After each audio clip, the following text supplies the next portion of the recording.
Dreamscape presents Seeing You by Samantha Chase, narrated by Carly Robbins. 1.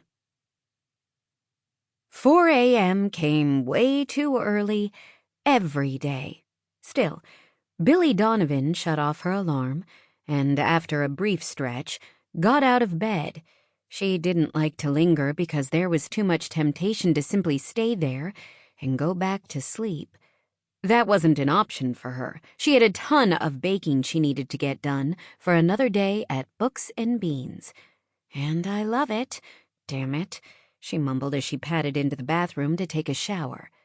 This was such a far cry from the life she thought she'd have, but she had no regrets. Well, maybe a few. And for some reason lately, they kept coming to mind. She had no doubt it was because her siblings were all deliriously happy and in love and starting their families. Jade and Levi's sweet little baby boy was about to turn 1. Billie already had the perfect little smash cake planned for the party.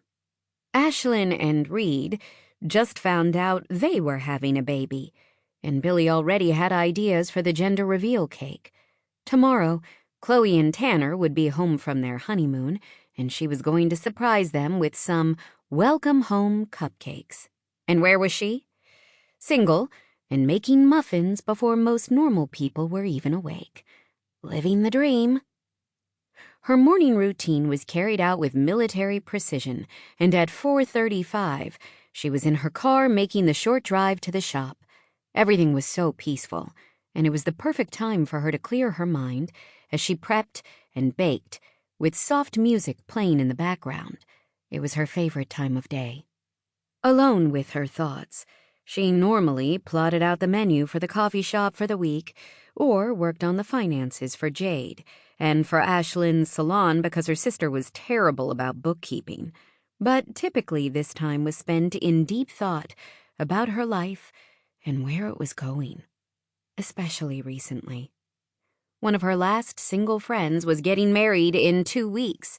She received the save the date announcement almost a year ago and had been agonizing over it the entire time.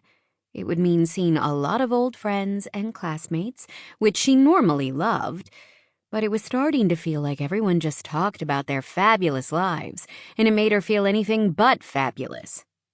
Sure, she had a job that she loved, owned her own home, was a partial owner of 2 different businesses, but basically she was still just a small-town girl living a boring...